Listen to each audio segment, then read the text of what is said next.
Bismillahirrahmanirrahim. Innal hamdalillah nahmaduhu wa nasta'inuhu wa nastaghfiruh.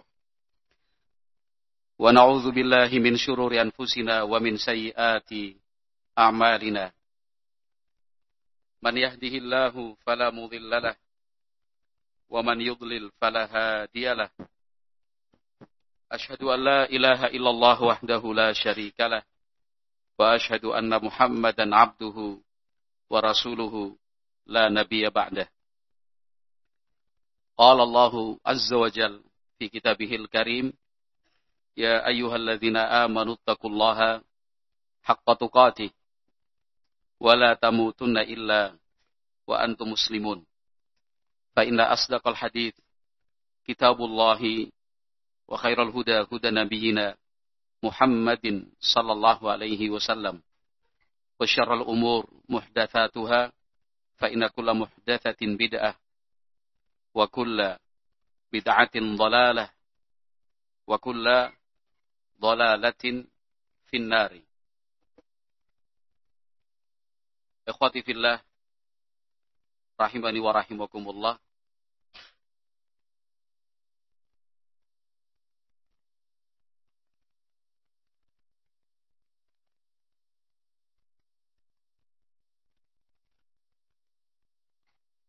Kita akhirnya mengerti bahwa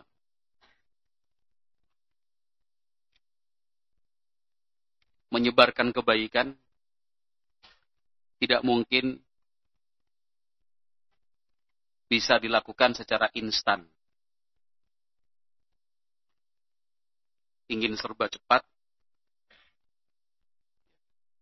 sesegera mungkin berubah seperti yang diharapkan. Karena dari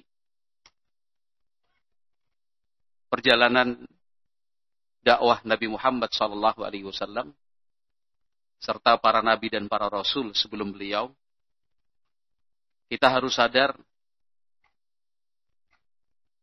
kebaikan tersebar itu juga melalui proses yang cukup panjang. Tidak dalam waktu yang pendek. Tentu banyak hikmah di sana.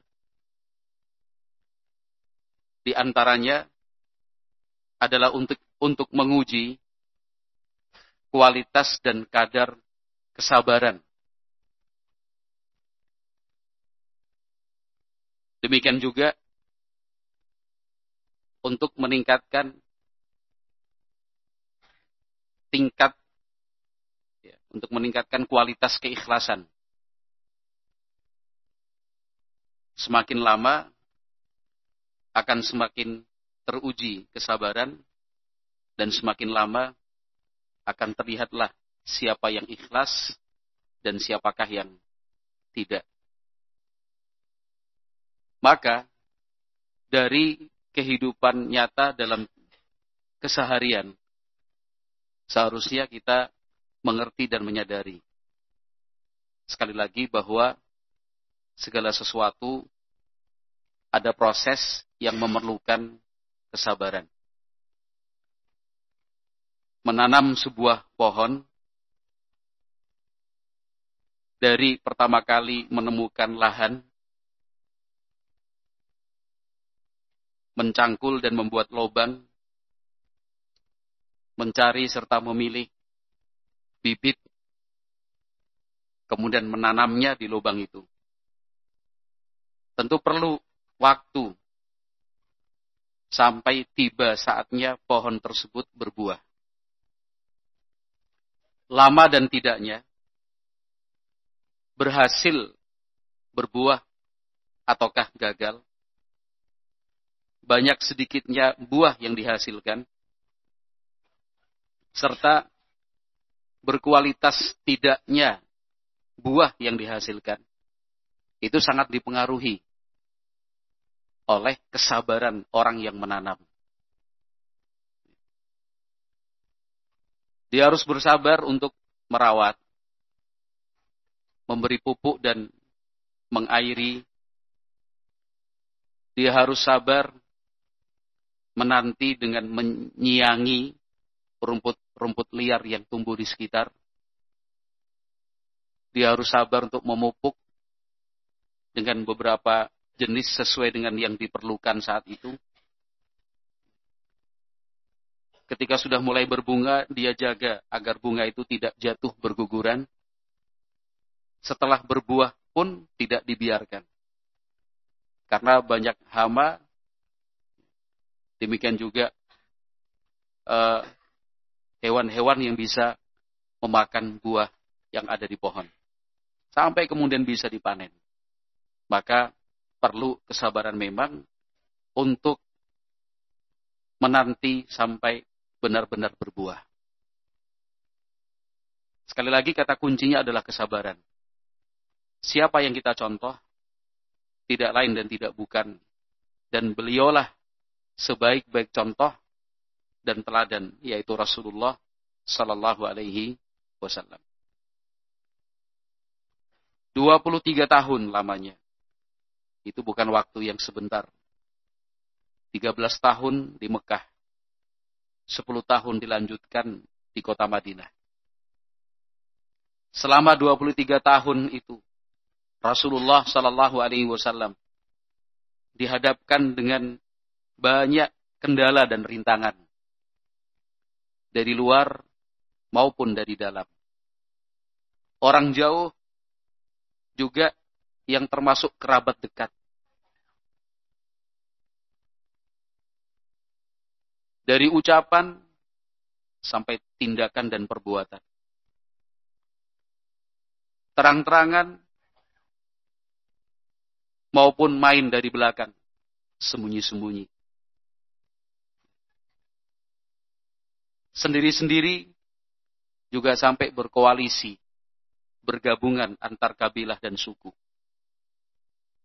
Namun itu tidak mengurangi sedikit pun kesabaran Rasulullah Sallallahu Alaihi Wasallam.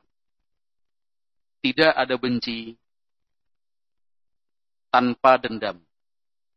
Karena yang diinginkan oleh Rasulullah Sallallahu Alaihi Wasallam adalah hidayah dan kebaikan untuk mereka. Walaupun beliau disakiti berkali-kali, diganggu sepanjang waktu, dimusuhi,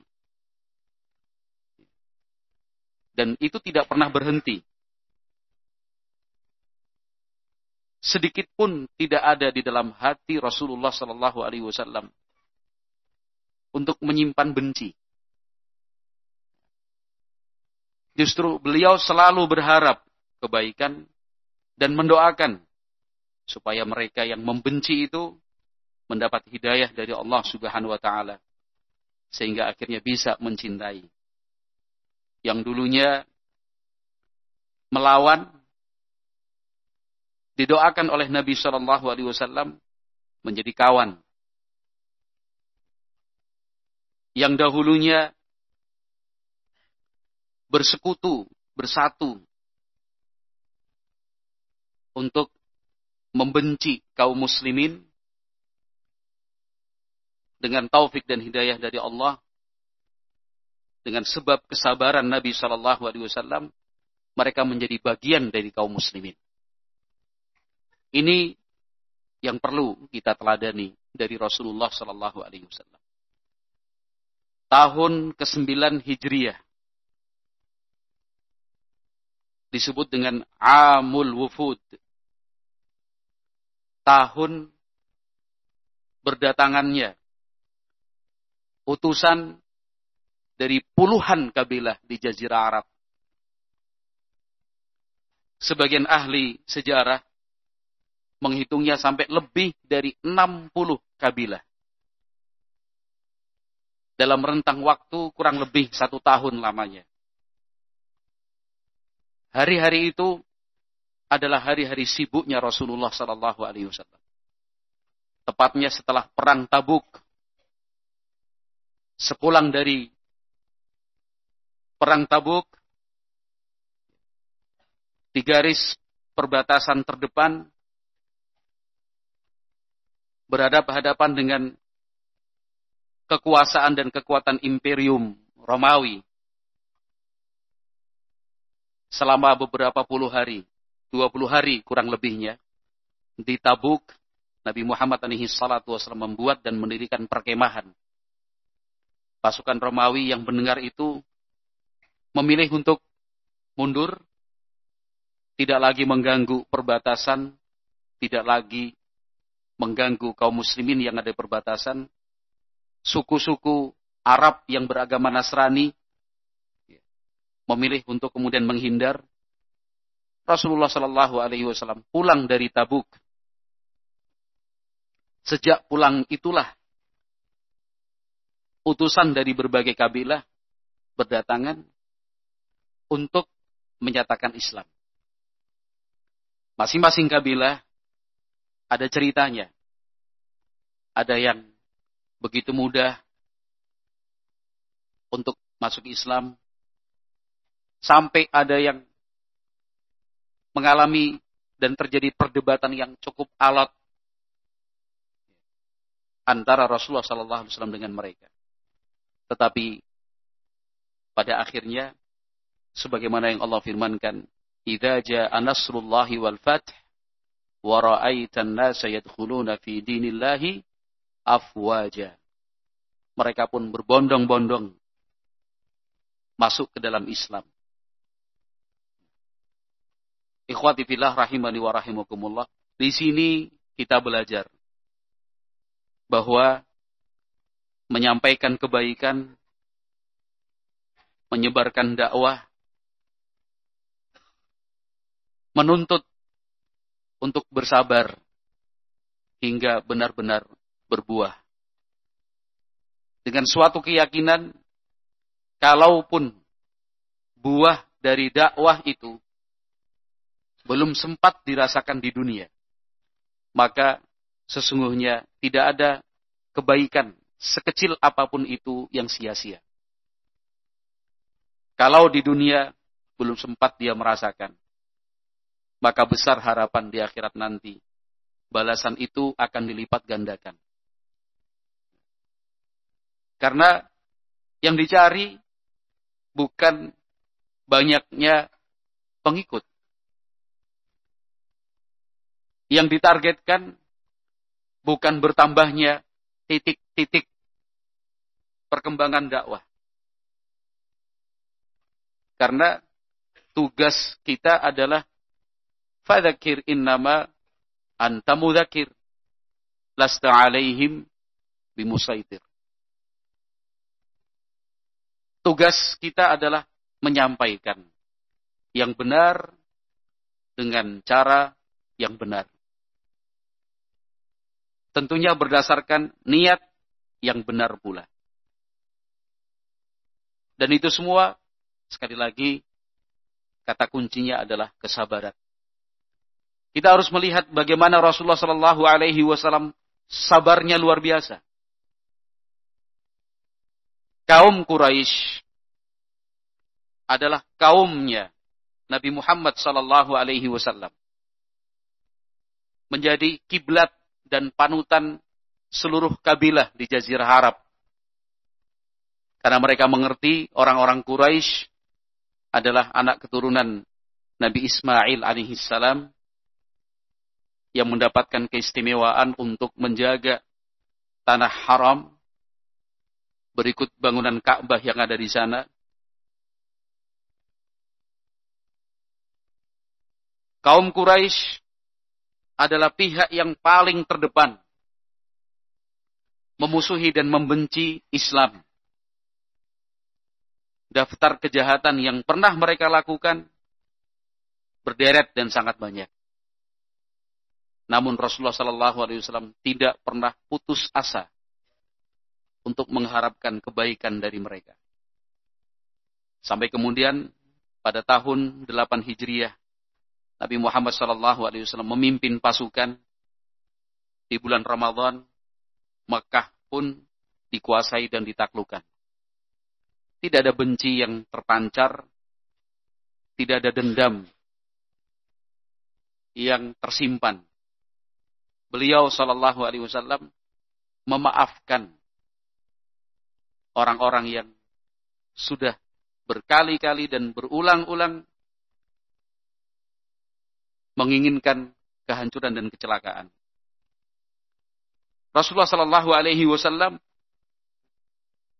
menyampaikan kepada penduduk Mekah waktu itu yang tertunduk sebagai pihak yang kalah, la aqulu lakum illa kama qala Yusuf. Hari ini saya tidak akan mengatakan dan berucap apa-apa, melainkan seperti yang telah diucapkan Nabi Yusuf untuk kakak-kakaknya. La tathriba alaikumul yaum, yaghfirullahu lakum. Hari ini tidak ada kata-kata yang berisikan celaan dan cercaan untuk kalian. Semoga Allah mengampuni kalian. Idhabu fa antumut tulaqa. Silahkan kalian pergi, bebas.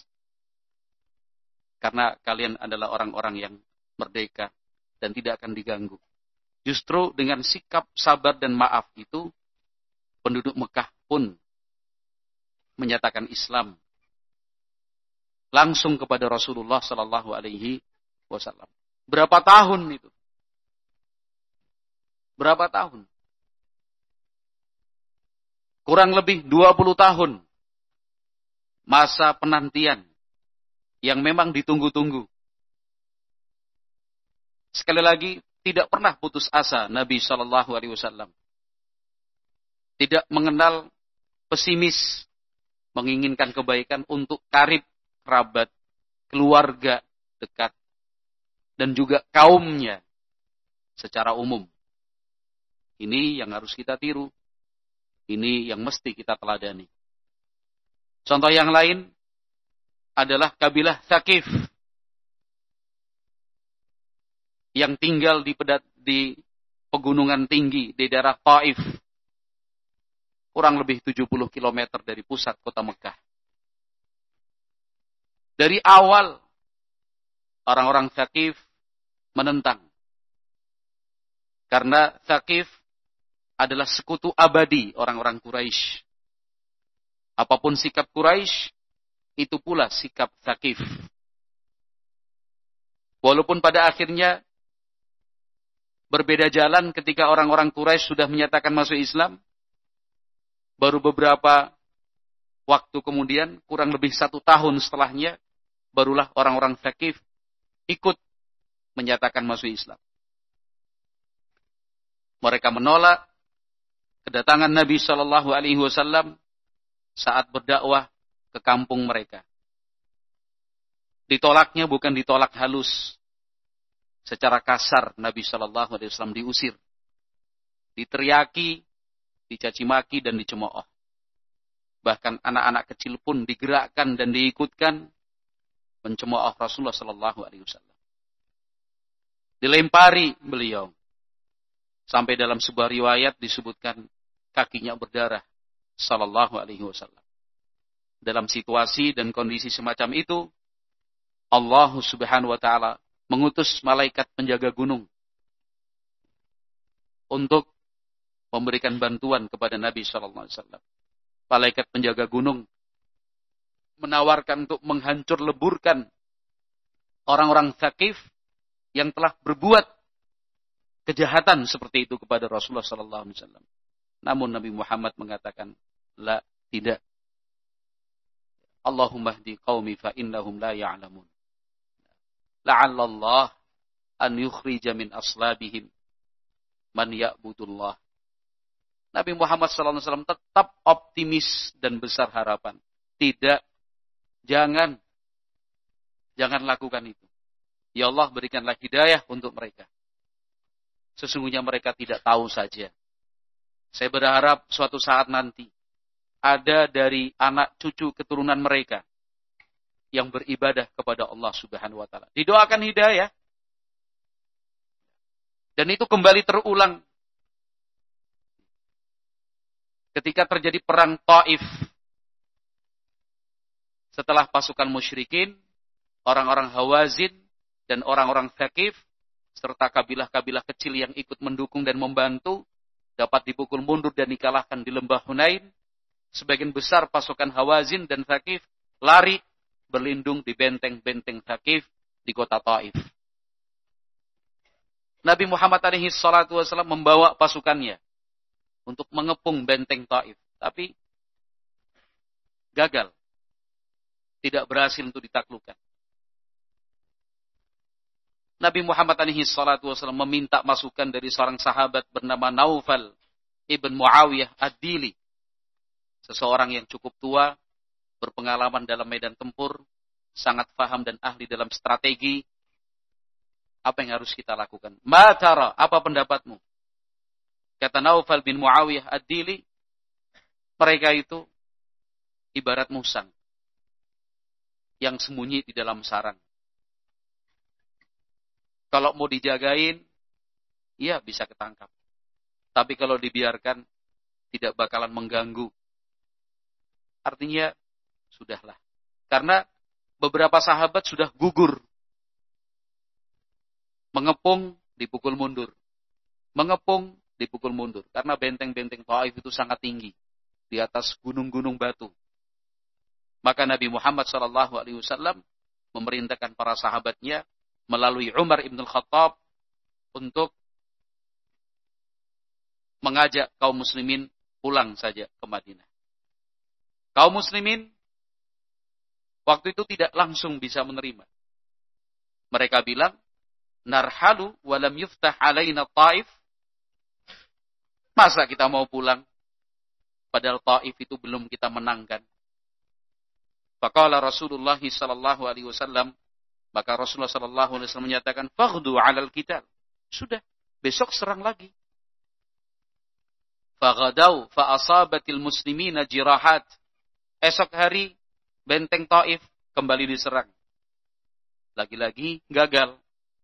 Beberapa kaum muslimin terluka. Lalu Rasulullah sallallahu alaihi wasallam menegaskan, inna qafiluna ghadan insyaallah. Sungguh besok kita akan pulang insyaallah. Para sahabat pun menerima. Mereka kemudian mempersiapkan segala sesuatunya untuk pulang. Dan Nabi Muhammad alaihi salatu wasallam tertawa melihat mereka. Mereka pulang sambil mengatakan atas perintah dari Nabi sallallahu alaihi wasallam, ayibuna taibuna abiduna li rabbina hamidun. Ayo kita pulang, kita bertaubat, kita beribadah untuk Rabb kita, selalu memuji kepadanya. Nah, pada saat itu ada yang menyampaikan kepada Rasulullah sallallahu alaihi wasallam, "Ya Rasulullah, ud'ullaha ala Thaqif." Wahai Rasulullah, doakanlah kejelekan untuk orang-orang Thaqif. Wajar. Thaqif adalah musuh. Bukan musuh biasa. Musuh lama.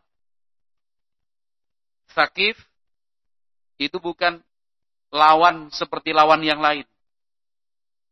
Thaqif selalu ikut mengambil peran dalam banyak perang. Orang-orang Thaqif, kejahatan mereka terhadap Islam sangat panjang. Sekali lagi wajarlah.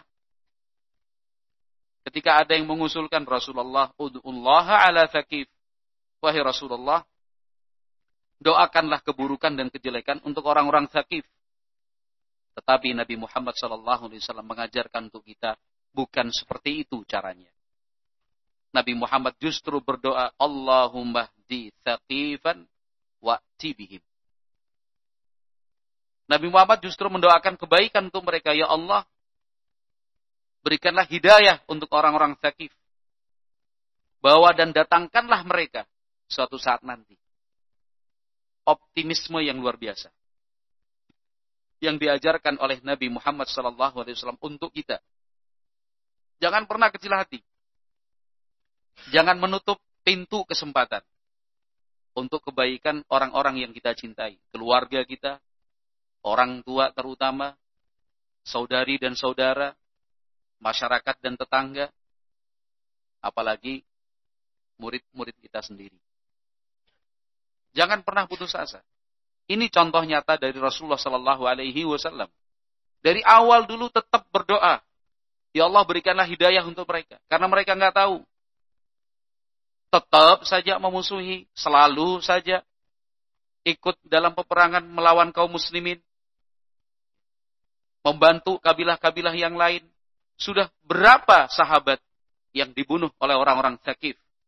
Kata Ibnul Qayyim rahimahullahu taala di dalam Zadul Ma'ad wa minha, di antara faidah dari perang Taif ini, istijabatullahi li rasulihi sallallahu alaihi wasallam du'aahu li Thaqif an yahdiyahum wa ya'tiya bihim.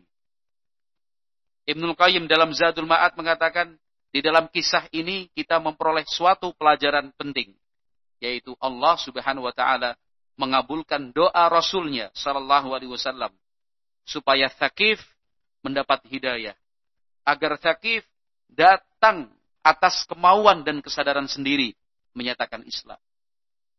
Dan itu Allah kabulkan. Padahal kata Ibnul Qayyim, waqad harabuhu wa qataluhu, padahal orang-orang Thaqif selalu ikut memerangi, selalu terlibat dalam usaha untuk memusuhi kaum muslimin. Bahkan wa qatalu jama'atan min ashabihi. Mereka membunuh, dan sudah mereka lakukan itu, membunuh beberapa sahabat Nabi radhiyallahu anhum ajma'in. Bahkan utusan resmi, wa qatalu rasula rasulihi alladhi arsalahu ilaihim yad'uhum ila Allah. Mereka membunuh utusan resmi dari Rasulullah sallallahu alaihi wasallam yang dikirim mengajak mereka untuk masuk Islam. Utusan itu siapa? Pemimpinnya sendiri, Urwah bin Mas'ud Ats-Tsaqafi radhiyallahu anhu. Seorang sahabat, tokoh terkemuka, terhormat dan terpercaya. Tapi akhirnya mereka membunuh pimpinannya sendiri. Kenapa? Masuk Islam. Itu kan sudah menggambarkan betapa kaku, keras dan jahatnya orang-orang Thaqif. Kata Ibnul Qayyim, wa ma hadza kullihi fada'a lahum wa lam yad'u alaihim. Dengan sekian banyak kejahatan yang dilakukan orang-orang Thaqif, Nabi Muhammad SAW tetap mendoakan kebaikan untuk mereka, bukannya mendoakan kejelekan dan keburukan atas mereka. Wa hadza min kamali ra'fatihi wa rahmatihi wa nasihatihi salawatullahi wa salamuhu alaihi. Ini merupakan bukti betapa sempurna kasih sayang Rasulullah SAW, rahmat dan nasihatnya untuk umat. Salawatullahi wa salamuhu alaihi. Maka seorang dai, siapapun dan apapun kedudukannya, baik dia dibilang ustaz, pengurus, musyrif, ikhwan biasa, sekali lagi, apapun sebutannya, kalau ingin dan mengharapkan kebaikan untuk orang lain, harus memiliki sifat rahmah. Harus memiliki sifat rahmah. Laqad ja'akum rasulun min anfusikum azizun 'alaihi harisun 'alaikum bil mu'minina raufur rahim. Itu sifat Rasulullah sallallahu alaihi wasallam yang harus ditiru oleh para pengikutnya. Ini Rasulullah sallallahu alaihi wasallam justru mendoakan Allahumma hdi Thaqifan wa'ti bihim. Ya Allah, berikanlah hidayah untuk orang-orang Thaqif, datangkan dan bawakanlah mereka untuk atas kesadarannya masuk Islam. Dan betul memang, mereka mengirim satu rombongan menyatakan Islam kepada Rasulullah sallallahu alaihi wasallam. Itu pun sabarnya luar biasa. Rasulullah sallallahu alaihi wasallam sabarnya luar biasa. Mereka datang ke Madinah untuk masuk Islam saja mengajukan beberapa syarat. Beberapa syarat yang kemudian ditolak oleh Rasulullah sallallahu alaihi wasallam.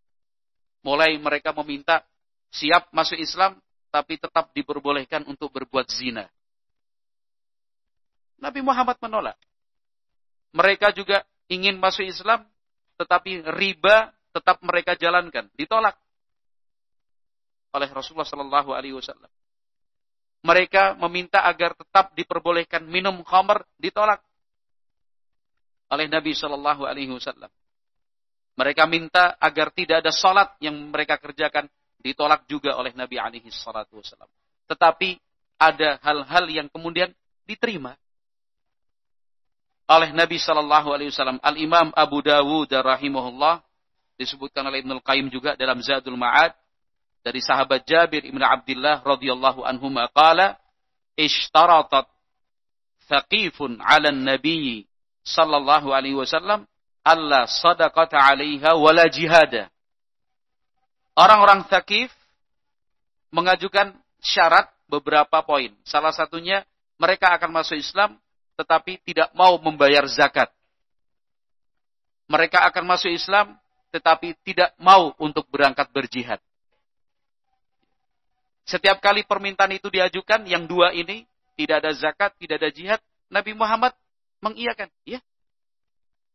Sampai dalam sebuah riwayat, sahabat, dikatakan dalam riwayat itu adalah Umar ibn al-Khattab, mengatakan, Rasulullah, gak ada zakat. Biar, yang penting masuk Islam dulu. Gak ada jihad bagi kami. Ya, gak ada jihad. Rasulullah, gak ada jihad. Biar masuk Islam dulu. Bertahap. Faqala an-nabiy sallallahu alaihi wasallam ba'da dzalika, setelah itu Nabi Muhammad sallallahu alaihi wasallam menyatakan, saya tasaddaquna wa yujahiduna idza aslamu. Nanti ketika mereka sudah benar-benar masuk Islam dan mengerti apa itu Islam, dengan kesadaran dan kemauannya akan melaksanakan kewajiban menunaikan zakat dan akan ikut berjihad bersama kaum muslimin. Sabarnya luar biasa Rasulullah sallallahu alaihi wasallam. Ini yang perlu kita tiru dan harus kita contoh. Ya. Jadi segala sesuatu ya memang perlu waktu untuk menunggu berbuah. Ya. Jangan kemudian berpikir bahwa kebaikan yang disampaikan itu berbuah hari itu juga. Sekali dia berbicara, langsung diikuti. Sekali dia menyampaikan, orang bisa menerima dengan lapang dada. Sabar dululah.